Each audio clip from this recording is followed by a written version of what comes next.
Hi everyone, I'm GREYMOND. I have a lot of questions coming in about how to properly do exposures to thoughts. And this is kind of a more complicated topic, I guess, than physical type of OCD. So I wanted to discuss that today in this video. So how to properly do exposures to PureO type of OCD, which is only thoughts. Every time a thought comes in, you have a choice. You can run with the thought, Google, ask, think, analyze, or you can live parallel to the thought. How do you live parallel to the thought?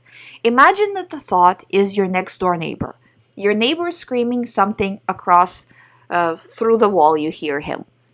Okay, you hear him, but you are living your own life on the other side of that wall. You're getting up in the morning, getting out of bed, doing things, going outside, doing all of daily life stuff, regardless of if the neighbor is active and screaming today or not active and screaming today. You're just living your life. That's what we're talking about, living parallel to the thoughts, living with uncertainty. So thought comes in, uncertainty comes in, we're like, yep, nice try, very creative brain. I'm going on with my day. And when you're going on with your day, it's important to understand that you will not feel good in this moment.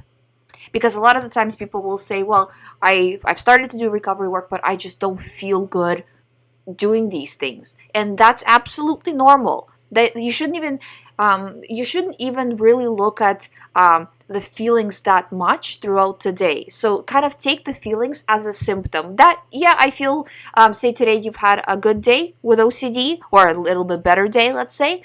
Okay, I had a really, like a slightly better day. Fine, good, or whatever, right? Or I had a really bad day. Okay, well, I got to keep going. So don't pay a lot of attention to them because the feelings, the way they are right now, is kind of the brain's response of how you've been taking OCD thoughts for the last, say, at least the last 2 weeks. There's also like this, with a long-term previous baggage, right? But the last 2 weeks, I would say, is probably the most important.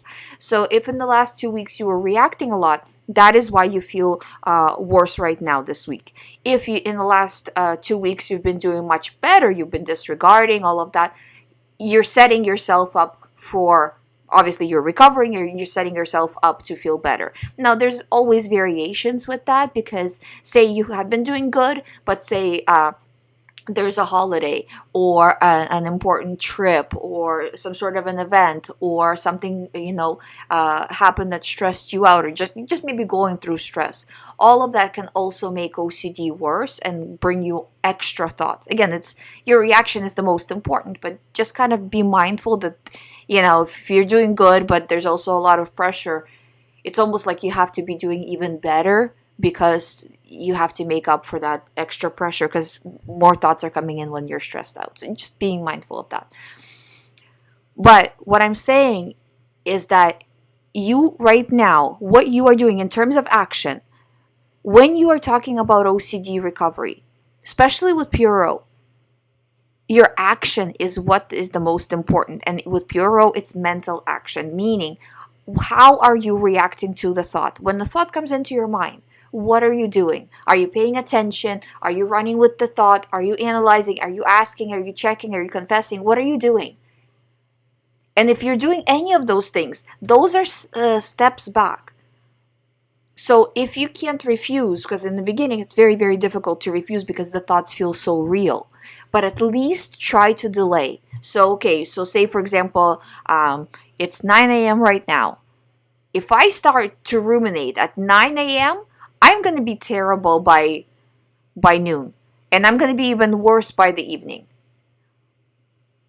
And my numbers, again, because I always talk about tracking the time of rumination, right? Especially with PureO, it's important that I'm going to be really bad. So I'm not going to ruminate at 9 o'clock, no, 9 a.m. No, thank you. I'm going to at least wait until 1 o'clock. Nothing will change between now and 1 o'clock. I can push it off until then and really give it my full attention then. So now what you've done is, even in a state of really high anxiety, you've cut out, quite a few hours of rumination. And that is very, very important. So at least start with that and then work your way up to more time. And then, I'm going to think about it, but I'll think about it tomorrow or something like that, right? Where you're delaying as much as you possibly can because you got to gain some ground back. OCD is trying to push on you to think about these thoughts 24/7, to take them seriously. And the more you do, don't fall into the trap of, if I just solve this one thought, it will all be okay. It will not. You will just go on to the next thought. You will just go on to the next situation. Don't solve the thought. Try to refuse, try to delay. Your job right now is to reduce the numbers as much as possible. As long as you reduce the numbers, you will recover. Now it's just the speed of it, how much you're reducing each day. But really, you're already on that road from going from point A, where you are now, to point B, full recovery, right? So it's just a matter of time, because if you're not allowing yourself any rumination, if you're not doing any physical compulsions, where's the OCD? Why would your brain send you thoughts if you're not doing anything, right? There's kind of a loophole with that, because your brain can send you thoughts. Two things. First of all, I kind of give a visual example of this. Imagine if you have a wheel spinning by the motor. So the motor is spinning the wheel. The motor being your compulsions, meaning the rumination and all of that. Now you stop the motor, but the wheel is spinning from that past energy. So it's like a habit almost with the brain, right? That it continues to send you thoughts every once in a while until it fully stops. So there's kind of this residual spinning that happens after you've turned off the motor, right? That's one thing. And then another thing is, I just want you to understand that these thoughts are normal thoughts that anybody can get, potentially. People without OCD get the same thoughts as people with OCD. So it's just the reaction of them. So if you are aware that, thoughts, 50,000 thoughts a day, anybody can get a weird thought. People without OCD also get weird thoughts from time to time, that you are reacting correctly all the time, right? So you don't fall into it, because a lot of the times the person will get better. They kind of stop paying attention and then slowly start to go back to into thinking. And then also, one more thing is that if you always keep looking over your shoulder, am I recovered yet? Am I feeling better? Is it over? Is it over? Like that. OCD doesn't go away like the flu, where it's just like you were sick and now you're not. It's kind of lets go little bit by little bit. So it will let go, then come back, then let go, then come back. And then as it does that, every time it comes back weaker and with less energy, with less anxiety. It doesn't last as long until it stops coming back altogether. So it's kind of like, just like I was saying with the wheel, it slowly stops spinning like that, because the brain, on the physical level, the brain heals. But if you always look over your shoulder, am I recovered yet? Now your OCD, from whatever the theme was before, has now become, am I recovered?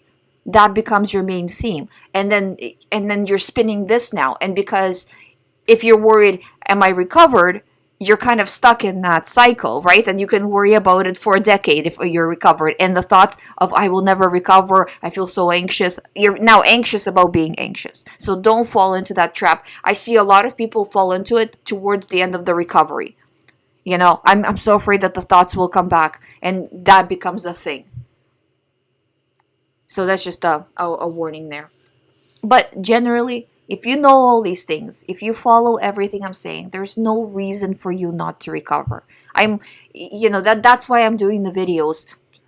I can't believe I've done over 600 videos. That is kind of kind of crazy, right? But it's because you can recover from this.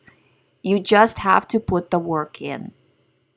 Thank you for watching. I hope you find my videos helpful. If you would like to do one-on-one recovery program with me, if you need my help, all the information is on youhaveocd.com. You can sign up from there. You can book a session from there as well. If you haven't subscribed to the channel, please subscribe. I'll see you tomorrow.